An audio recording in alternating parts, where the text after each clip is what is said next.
Alright, so this is the last game of the 2 versus 2 tournament. Well, not last game. I shouldn't say that. This could possibly be the last game. This is match 2 of the final match of the 2 versus 2 tournament.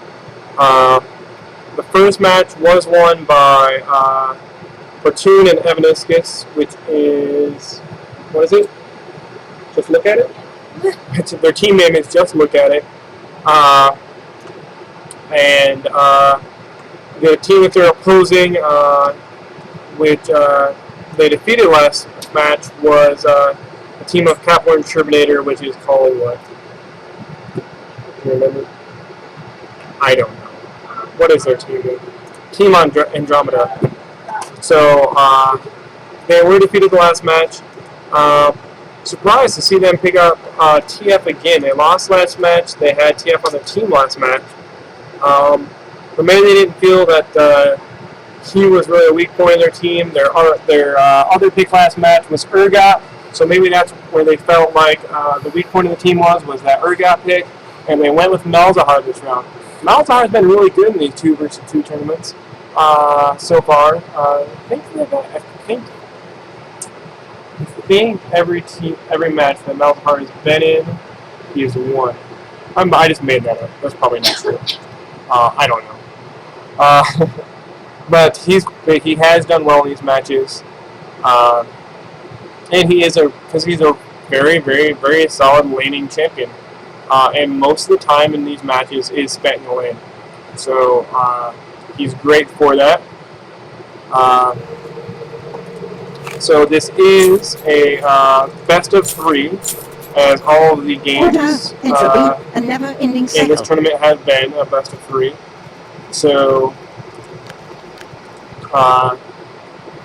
with the first match already having been played and won by Team Just Look At It, if they win this match, then they will win the tournament overall. Like I said, this is the final. All the other games have been played. We started with 8 different teams in the tournament, so 16 different people, and they've been whittled down to this last 2 versus 2. And they're both 2 very good teams, and I could help you do that better. The matches really could go either way. The other team's dancing, and my wife is entertaining. So we do see they did just see each other there a minute. Now the reason I'm not showing what's going on is I don't want to give either team an advantage, and I am live streaming this.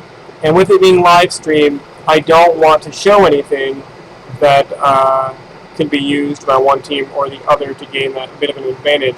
So when both teams can see each other, I'll be showing you that. So most of the video is going to be us looking at mid, because that's most of the time where everyone's going to be able to see, where both teams are going to be able to see the map. No, it's great. So most of the video is going to be of that. Anytime when they do encounter each other, though, we will be panning to that. But should say is one champion go by himself into the jungle. I'm not going to follow him. I don't want to give that side advantage and that knowledge to the enemy team should they happen to be watching the stream at the same time as playing, because it was questionable in earlier matches as to whether or not that was happening. So that's why we made that change. It's also why we made this move of the video, which used to take up this spot here, which is kind of a spot that nobody cares about, and now it's taking up this mini map. So any team watching won't be able to get the advantage of seeing what's going on that mini map and use that advantage for them. So TS got that gold card up. He wants to get in range to get that stun right now. He does get it onto Corki. Corki also receives some Malefic Visions, but Corki able to get some damage in there himself, along with an Ignite. The Ignite got dropped from Swain. Swain's carrying Ignite. It looks like we have a flash from everybody in this match. And an Ignite on either team, an Exhaust on Corki, and a Teleport on TF. So TF not going to have any problem getting back to that lane. when he's able to, when he's alive. Between his ultimate and his teleport, he should be able to get back in that lane fairly quickly. Which definitely is a strong advantage in these games. The rules for winning the game are should the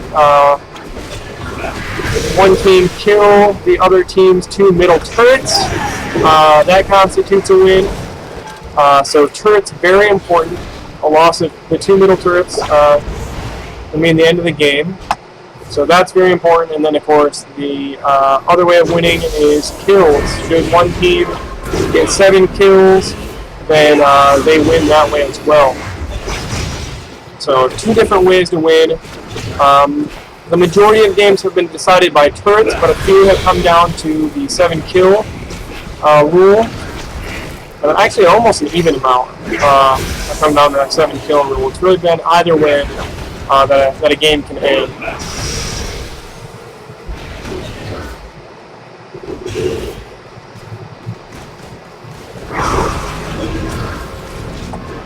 So we see now Swain down around a quarter bar of health. Of course, once he hits level 6, he's very sustainable in the lane with that ultimate. He'll be able to keep his health up. Doesn't have many problems when it comes to staying in the lane, especially if he can get a blue buff, as that ultimate does drain his mana fairly quickly. But Swain, a very sustainable character once he does get that ultimate. Oh wow, we do see the flash from Porky there. A lot of damage on the Malzahar. Is it going to be a kill? It is a kill on Malzahar. They follow up with a snare from Swain on the TF. He does get the laser burn. Oh, so very close. Look on TF. How much health? 10 health. And that's after probably regenerating a little bit. It took my wife a second to click on him. So probably under 10 health. They're probably down in the single digits. Very close to picking up 2 kills there. Oh my wife just walked into the middle.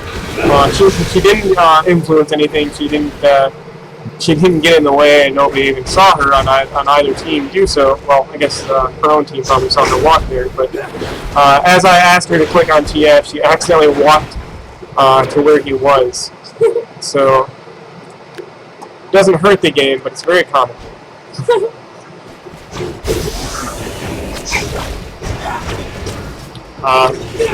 Oops. Message telling me I need to move or be disconnected. So TF and Malzahar back in the middle now, along with Swain and Corky. Swain and Corky, though, pretty low on health, and Corky pretty low on mana. While TF and Malzahar, after returning from their base, are both topped off really well. TF's going to keep Corky there with his Q, getting a little bit of damage on him, and forcing him to not be able to go back, forcing him to stay. TF is pretty low on mana right now, so probably should be pulling out some blue cards there to get that mana back up. But he chooses instead to go for the gold card and stun that turret. Oh, I'm sure he's probably misclicked that one, but it's always fun. They're doing a great job now. They've got this turret almost dead. It's very close. Down to about a tenth of its health. Malefic Vision's onto Swain now. Swain's still not level 6, still doesn't have that ultimate, and until he hits level 6, he is not much of an opponent to go against.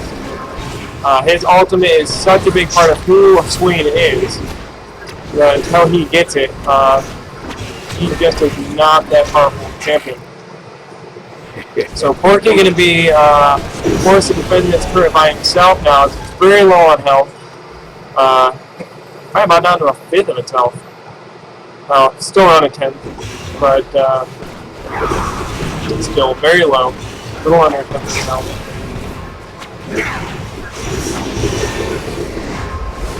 Let's take a look really quick and see what we're doing CS-wise. And this is where we're going to see that huge advantage taken by Corky. And so I have a feeling this is how it's worked in all the games prior to this, I believe. I could be wrong. I know it's definitely true of the early games. I haven't paid as much attention to it today, but I know all of our early games were decided whoever had the most CS won the game. I think it's been that way all the way through.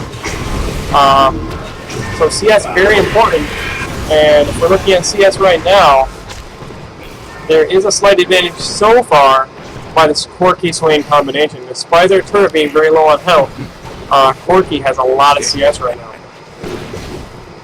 Of course, that CS is split a little bit better between TF and Malzahar. 1 at 27, 1 at 25. Swain, though, at 18, he's not too far behind them. And as he gets his ultimate, he can start picking up a few more kills like this. He's not far behind them, but Corky is very far ahead of them. Corky by himself having about CS of their entire team, of the both of them. So Platoon, I've noticed in this game, has been doing a very good job of last game. He's played an 80 carry pretty much throughout all these games, I believe. And he's always been a very good last hitter, and it's been very good for him as he gets that gold advantage and is able to take advantage of the extra damage he's able to do with items he's able to pick up. Place a quick second turn here and teleport to bottom.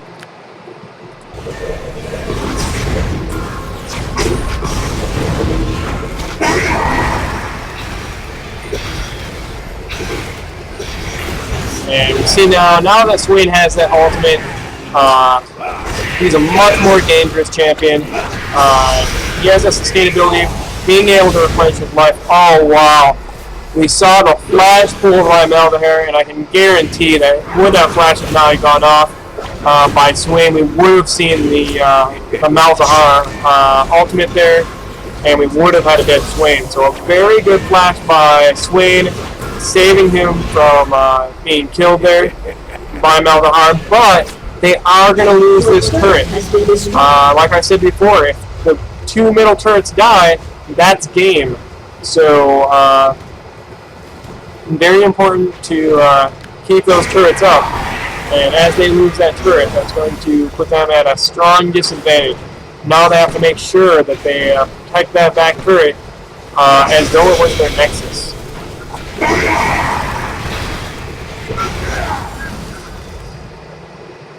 So Swain and Corky doing a great job of cleaning up minions very quickly. A very good combination for just melting minions.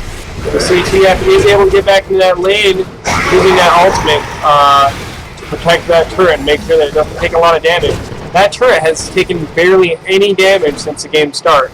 So they're down a turret and they haven't been able to answer back as far as pushing power has gone so far. But as I said before, they are winning when it comes to CS, so they definitely have that late game potential. Corky is an amazing late game AD carry, and should they get there, should they make this game